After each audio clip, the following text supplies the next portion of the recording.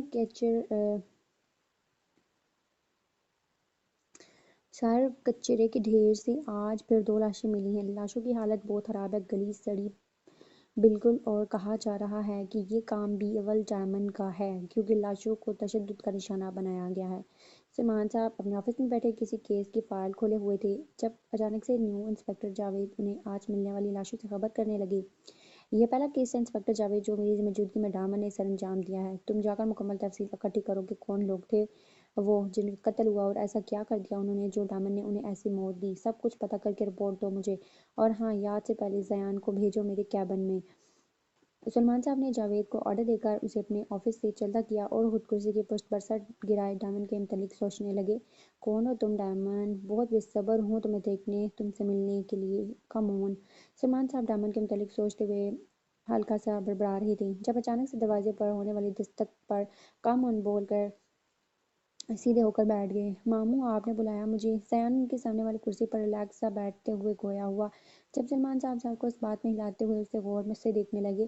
زیان، مجھے یہ اول ڈائمنڈ چاہیے، کچھ بھی کرو، پکڑو اسے۔ سلیمان صاحب کی بات پر زیان کرسی پر سیدھے ہو کر بیٹھا اور ساتھ ہی انہیں سنجیدگی سے دیکھنے لگا۔ کیا بات ہے ماموں، کیا کیا ڈائمنڈ نے؟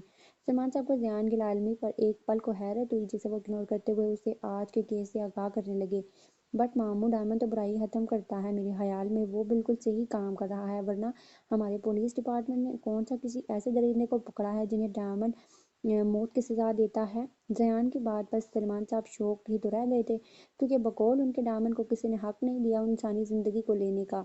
وہ ایک مجرم تھا اور اسے سزا ملنی ہی چاہیے۔ تم ہوش میں تو ہو زیان؟ کیسی بے وقوفوں والی بات کر رہے ہو؟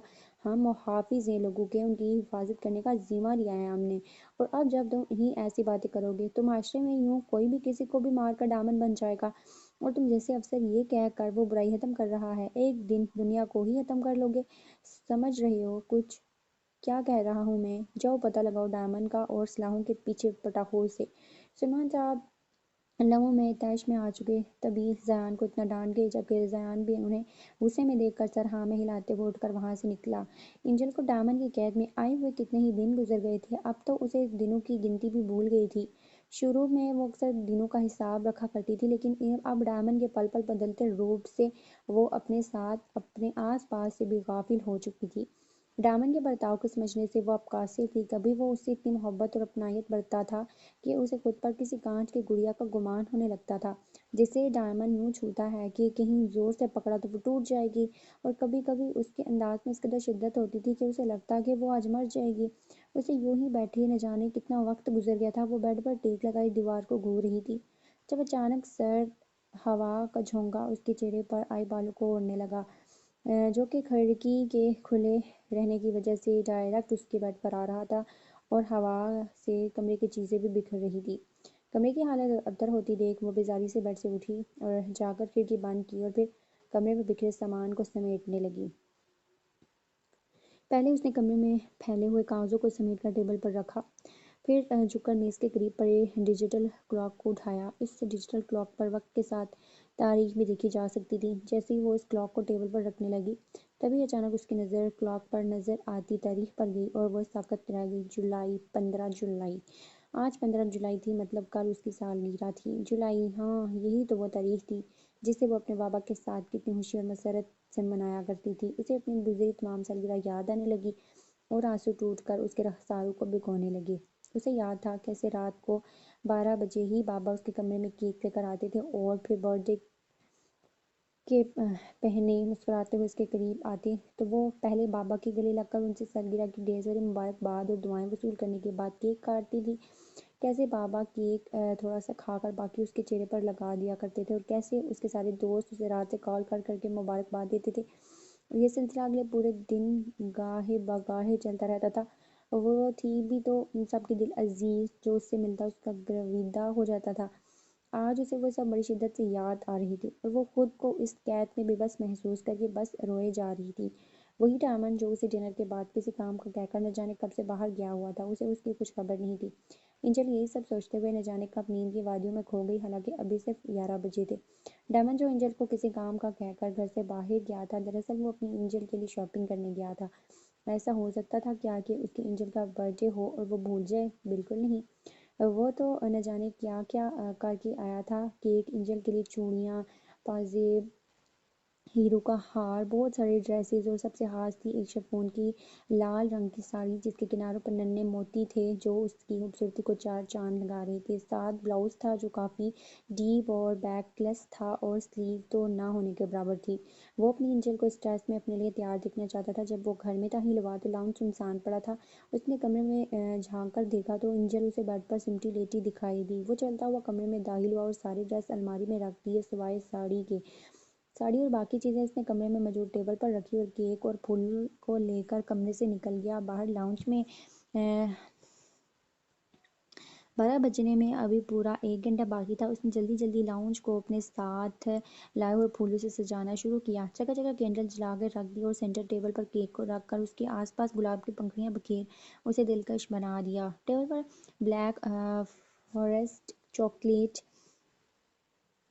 کیک جس پر happy birthday my angel لکھا ہوا تھا، اس وقت گلاب کی پنکھڑیوں کے بیچ رکھا بہت بھلا معلوم ہو رہا تھا۔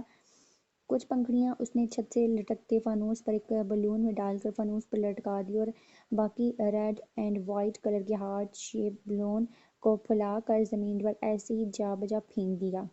پورا لاؤنج ڈیکوریٹ کرنے کے بعد اسے اپنے کپڑوں کا دھیان آیا۔ وہ جلدی سے اپنے کمرے کی طرف بڑھا، لیکن جانے سے پہلے وہ لاؤنج کی لائٹ بند کرنا نہیں بھولا تھا۔ وہ اپنی انجل کو برتھ ڈے سرپرائز جو دینا چاہتا تھا۔ کمرے میں ہنوز خاموشی کا راج تھا، اور انجل اسی طرح بیڈ پر سوئی تھی۔ وہ ایک نظر انجل پر ڈالتا الماری کی طرف بڑھا اور اپنے کپڑے لیے جو کہ بلیک اینڈ وائٹ سوٹ تھا، ڈریسنگ روم کی طرف چل پڑا۔ کچھ دیر بعد وہ چینج کر کے باہر آیا اور ڈریسنگ ٹیبل پر جا کے اپنے بالوں کو جیل لگا کر صحیح کیا اور دل کھول کر پرفیوم لگائی۔ وہ جلدی سے بیڈ کے پاس آیا اور انجل کو جگانے کے ارادے سے جھکا، مگر اس کے چہرے پر پھیلی معصومیت کو دیکھ کر ڈائمنڈ کا دل کیا برتھ ڈے منانے کا پلان کل پر رکھ دے اور خود اپنی انجل کو باہوں میں بھر کر اس سے اپنی محبت کا اظہار کرے۔ لیکن نہیں، وہ اپنی انجل کا ہر لمحہ خوشیوں سے بھر دینا چاہتا تھا۔ وہ چاہتا تھا اس کی انجل بھی اس سے اتنی ہی محبت کرے جتنی وہ کرتا تھا۔ ڈائمنڈ نے خود کے منہ زور ہوتے ہوئے جذبوں کو مشکل سے قابو کیا، اور انجل کے چہرے پر آئے بالوں کو بڑے آرام سے ہٹاتے ہوئے اس کی خوشبو اس کی سانسوں میں منتقل کرنے لگا۔ انجل جو کہ بڑی گہری نیند میں تھی، ڈائمنڈ کے اس طرح اچانک کس کرنے پر آنکھیں کھول کر حیرانگی سے اسے دیکھنے لگی، جبکہ ڈائمنڈ انجل کی آنکھیں کھولتے ہی اسے الگ ہوا۔ ڈائمنڈ انجل کو یوں ہی تھامے ٹیبل تک گیا اور ساڑی والا پیکٹ اٹھا کر اسے انجل کی طرف بڑھایا۔ انجل استحفائی نظروں سے اسے دیکھنے لگی۔ ڈائمنڈ نے اس کی آنکھوں کے سوال کو پڑھ کر کہا، میرے دوست کی ایک پارٹی میں جانا ہے، جا کر ریڈی ہو جاؤ۔ انجل یہ سن کر پریشان ہو گئی اور گھٹی گھٹی آواز میں بولی، اتنی رات کو کون سی پارٹی میں جانا ہے؟ ڈائمنڈ نے غور سے اسے دیکھا تو وہ گڑبڑا کر بولی، وہ دراصل مجھے پارٹی وغیرہ میں جانا پسند نہیں، اور مجھے اب نیند بھی آ رہی ہے، تو آپ چلے جائیں نا پلیز۔ نہ جانے اتنی ہمت اس میں کہاں آ گئی کہ اتنا سب بول دیا۔ پھر اچانک کمرے میں خاموشی محسوس کر کے اس نے سر اٹھا کر ڈائمنڈ کو دیکھا تو جو اسے غصے سے گھور رہا تھا۔ اس کی نظروں سے گھبرا کر وہ پیکٹ لیے ڈریسنگ روم کی طرف بڑھ گئی۔ ڈائمنڈ اس کے جاتے ہی مسکرا دیا۔ ابھی وہ چلتا ڈریسنگ ٹیبل کے پاس پہنچا ہی تھا کہ اپنی تیاری چیک کر سکے وہ کہ مکمل ہے بھی یا نہیں، جب انجل چلتی ہوئی اس کے پاس آئی اور بولی، یہ تو ساری ہے۔ ڈائمنڈ نے سوالیہ نظروں سے اسے دیکھا جیسے کہہ رہا ہو تو وہ سنبھل کر بولی، یہ مجھے پہننی نہیں آتی۔ اس کی آواز اتنی دھیمی تھی کہ ڈائمنڈ بمشکل ہی سن پایا، لیکن وہ سن چکا تھا۔ وہ 2 قدموں کا فاصلہ جو ان دونوں کے درمیان حائل تھا ختم کرتا اس کے بالکل قریب آ رکا۔ وہ اس وقت اس کے اتنا قریب تھا کہ انجل اس کی گرم سانسوں کے تپش کو اپنے چہرے پر محسوس کر سکتی تھی۔ انجل نے ڈائمنڈ سے دور ہونا چاہا، جسے اس نے انجل کی کمر میں ہاتھ ڈال کر ناکام بنا دیا اور جھک کر اس کے کانوں میں سے گوشیاں سرگوشیانہ انداز میں بولا، لیکن مجھے آتا ہے ساڑی پہنانا، کہو تو پہنا دوں۔ انجل ایک جھٹکے سے اس سے الگ ہوئی کیونکہ وہ اپنی گرفت ڈھیلی کر چکا تھا، ورنہ اس کی گرفت سے نکلنا انجل کے لیے کبھی بھی آسان نہیں تھا۔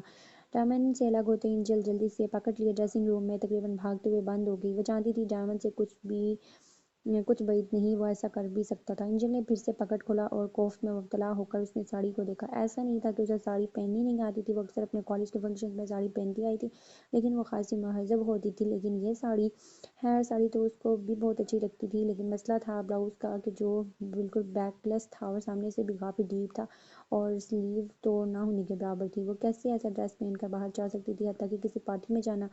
لیکن وہ یہ بھی جانتی تھی کہ اگر ڈائمنڈ نے اسے یہ پہننے کو کہا تھا تو وہ کسی صورت انکار نہیں کر سکتی۔ انکار کی صورت وہ خود اسے پہنانے کا ارادہ سن چکی تھی۔ آخرکار بہت سوچنے کے بعد وہ اسے پہن کر باہر آئی۔ ڈائمنڈ اس کا ہی انتظار کر رہا تھا۔ جب وہ ڈریسنگ روم سے باہر آئی تو اسے دیکھ کر ڈائمنڈ کے ماتھے پر سلوٹیں آ گئی، کیونکہ انجل نے ساڑی کو اچھے سے آگے پیچھے لپیٹ رکھا تھا۔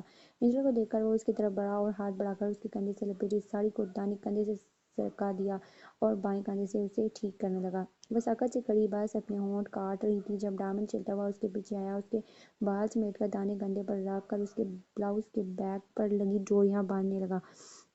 ڈائمنڈ کے ہاتھوں کا لمس پاتے ہی انجل نے اپنی آنکھیں زور سے بند کر لی۔ ڈوریاں بند کر کے ڈائمنڈ جھکا اور اپنے لبوں سے جا بجا اس کے بیک پر کس کرنے لگا، جبکہ انجل اس کی جسارتوں پر پاگل ہونے لگی تھی۔ جب اچانک وہ اس سے الگ ہوا اور چلتا ہوا ٹیبل تک گیا اور چوڑیاں اور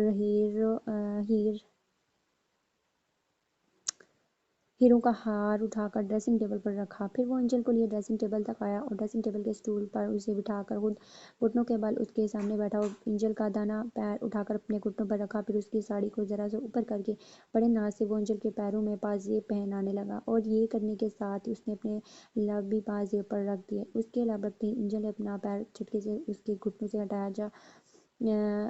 سائمن مسکرایا اور پھر یہی عمل اس کے بائیں پاؤں کے ساتھ کر کے اس کی کلائیاں تھام کر اس میں چوڑیاں پہنانے لگا، اور یہ کرتے ہوئے مسلسل اسے پیار بھری نظروں سے دیکھے جا رہا تھا۔ اب ڈائمنڈ اٹھا اور ٹیبل سے ہار اٹھا کر انجل کو پہنایا، اور پھر بوندے پہنانے کے بعد وہ انجل کو کھڑا کر کے اس کا رخ اپنی طرف موڑ کر اس کی ساڑی کو بائیں کندھے سے ٹھیک کرنے لگا۔ ایسا کرتے ڈائمنڈ نے نوٹ کیا تھا کہ انجل مسلسل نظریں جھکائے کھڑی ہے، شاید اس کی وجہ بلاؤز کا ڈیپ گلا تھا۔ وہ انجل کو تذبذب کا شکار دیکھ کر مسکرایا اور اس کا ہاتھ تھامے چلتے ہوئے کمرے سے نکل کر لاؤنج میں لے آیا۔ لاؤنج میں ہر طرف اندھیرا تھا، سوائے کینڈلز کی روشنی کے کوئی لائٹ نہیں تھی۔ انجل نے مڑ کر ڈائمنڈ کو دیکھا اور کہا، یہاں اتنا اندھیرا کیوں ہے؟ لیکن ڈائمنڈ تو وہاں تھا ہی نہیں۔ تو انجل پریشان ہونے لگی جب اچانک اسے آواز آئی، happy birthday to you, happy birthday to you. اچانک ڈائمنڈ نے اس کے کانوں کے قریب آ کر کہا، ہیپی برتھ ڈے۔ انجل نے مسکرا کر ڈائمنڈ کو دیکھا اور پھر ٹیبل کی طرف بڑھی۔ منظر اب پوری طرح واضح تھا۔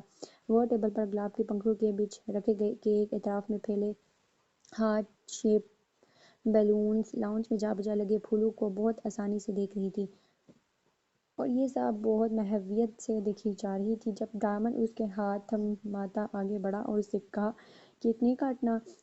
ڈائمنڈ کی بات سن پر انجل مسکرائی اور چاقو والے اس کے ہاتھ کو پکڑ لیا جو وہ ہاتھوں میں لیے کھڑا تھا۔ پھر وہ دونوں جھک کر کیک کاٹنے لگے۔ دائیں ہاتھ سے کیک کاٹتے ڈائمنڈ نے اپنے بائیں ہاتھ سے فانوس پر لٹکتے بلون کو پن کر کے پھوڑ دیا تھا، جس سے وہ دونوں گلاب کی پنکھڑیوں سے نہا گئے۔ کیک کاٹنے کے بعد ڈائمنڈ نے اسے کھلایا، لیکن جب وہ اسے کھلانے لگی تب ڈائمنڈ نے منع کر دیا۔ تب انجل بولی، آپ نے نہیں کھانا کیک؟ انجل کے سوال پر ڈائمنڈ نے اسے اشاروں سے تھام کر خود کے قریب کرتے ہوئے کہا، کھانا ہے، لیکن جیسے میں چاہوں گا۔ اور کچھ دیر بعد بولنے کے ساتھ ہی انجل کو چھوڑ کر وہ مڑا اور میوزک پلیئر کی طرف بڑھ کر سانگ لگا دیا۔ سانگ کی آواز کانوں میں پڑتے ہی انجل نے سوالیہ نظروں سے اسے دیکھا تو ڈائمنڈ مسکراتے ہوئے اپنا دایاں ہاتھ آگے بڑھا کر انجل کو دیکھ رہا تھا، جو اس نے نہ سمجھتے ہوئے تھام لیا۔ تب وہ بولا، ڈانس۔ انجل نے ڈائمنڈ کو دیکھتے ہوئے اس بات میں سر ہلایا۔ پھولوں کی خوشبو میں ڈوبا، کینڈلز کی روشنی میں جگمگاتا اور میوزک پلیئر پر بجتا سانگ لاؤنج کا ایک فضو خیز منظر پیش کر رہا تھا۔ سانگ بہت دھیمی آواز میں چل رہا تھا، میں عشق اس کا وہ عاشقی ہے میری، میں عشق اس کا وہ عاشقی ہے میری، وہ لڑکی نہیں زندگی ہے میری۔ آنکھوں میں ہے اس کا چہرہ، باتوں میں ہے اس کا پہرا، میں ہوں راہی وہ ہے منزل، کرنا ہے اب اس کو حاصل، ان دھڑکنوں میں بجے اس کی ہی سرگم، وہ میری جاناں ہے وہ میری جانم، میں چین اس کا وہ تشنگی ہے میری، میں چین اس کا، وہ تشنگی ہے میری، وہ لڑکی نہیں زندگی ہے میری، خوشبو جیسی آئے جائے کتنا دل کو وہ تڑپائے، میری سانسیں میری دھڑکن وہ ہے میرا دیوانہ پن، بےتابیوں میں ہے وہ راحت کا موسم، اس لیے ہی میری چاہت کا موسم، میں ہوش اس کا وہ بے خودی ہے میری، وہ لڑکی نہیں زندگی ہے میری۔ آہستہ سے اینجل کو تھامے ڈائمنڈ لاؤنج کے درمیان میں آیا اور اس کا دایاں ہاتھ اپنے شولڈر پر رخ کر کے بائیں ہاتھ کو اپنے ہاتھوں میں تھام کر دوسرا ہاتھ اس کی کمر میں ڈال کر اس کی آنکھوں میں پیار سے دیکھتے ہوئے آہستہ آہستہ موو کرنے لگا۔ ڈائمنڈ اینجل کی نظروں کی تاب نہ پا کر فوراً نظر جھکا گئی۔ گانا ختم ہو گیا تو ڈائمنڈ رکا اور ٹیبل سے کیک کا ایک ٹکڑا اٹھا کر اینجل کی طرف بڑھا۔ اینجل جو سمجھ رہی تھی کہ اسے وہ پھر سے کیک کھلانے آ رہا ہے، مسکرا کر ڈائمنڈ کو دیکھنے لگی، جب اچانک اسے جھٹکا لگا کیونکہ ڈائمنڈ کیک کھلانے کے بجائے اسے اینجل کے گال پر نیک پر اور نیک کے ذرا نیچے لگانے لگا تھا۔ اینجل ابھی یہ سب سمجھ بھی نہ پائی تھی جب وہ جھکا اور اس کے گال پر لگے کیک کو اپنے لبوں سے چھو کر کھانے لگا، پھر یہی عمل اس نے اس کی گردن اور نیچے لگے کیک کے ساتھ دہرایا، جب دو آنسو ٹوٹ کر اینجل کے گالوں سے پھسل کر ڈائمنڈ کے گال پر آ کر گرے۔ ڈائمنڈ جو بڑے مدہوش سے انداز میں اینجل کے گلے کے نیچے لگے کیک کو کھانے میں مصروف تھا، اپنے گال پر گرنے والے آنسو سے چونک کر سر اٹھا کر اسے دیکھنے لگا، اور اینجل کی آنکھوں میں آنسو دیکھ کر ڈائمنڈ کو غصہ چڑھ گیا اور اس نے اگلے ہی پل اینجل کے چہرے کو اپنے ہاتھوں میں سے دبوچ کر اس کے لبوں پر اپنے لب رکھے۔ اس کے انداز میں اس قدر شدت تھی کہ اینجل سانس تک نہیں لے پا رہی تھی۔ تھوڑی ہی دیر بعد جب وہ اینجل سے الگ ہوا تو وہ اپنی زبان پر خون کا ذائقہ محسوس کر سکتی تھی، مطلب آج پھر وہ اس کے دل کو زخمی کر چکا تھا۔ پھر ڈائمنڈ جھکا اور اینجل کو باہوں میں بھر کر کمرے کی طرف بڑھا۔ کمرے میں آ کر اس نے دروازے کو ٹانگ مار کر بند کیا اور اینجل کے وجود کو بیڈ پر لٹا کر خود اس پر جھک گیا۔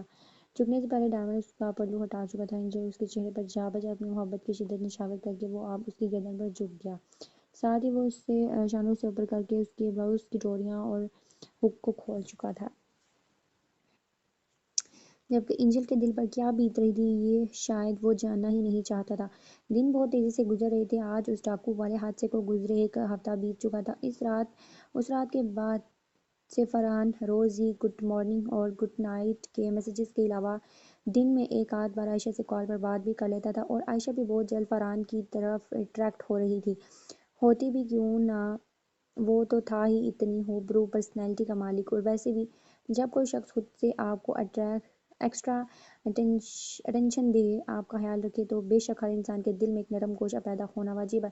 یہی عائشہ کے ساتھ بھی ہوا تھا، جو وہ من ہی من میں فرحان احمد کو پسند کرنے لگی تھی، مگر اظہار کرنے کی ہمت وہ ابھی بھی خود میں نہ پاتی، بلکہ وہ یہ امید رکھے ہوئے تھی کہ پہلے فرحان کی طرف سے ہوگی۔ اتنا تو وہ بھی سمجھ چکی تھی کہ فرحان بھی اسے پسند کرتا ہے اور یقیناً اس کے متعلق کھڑے جذبات رکھتا ہے، اب بس اسے فرحان کے پرپوزل کا ویٹ تھا۔ مگر نہ تو آج فرحان کا مارننگ میسیج آیا تھا اور نہ ہی اس نے کل رات گڈ نائٹ کا میسیج کیا۔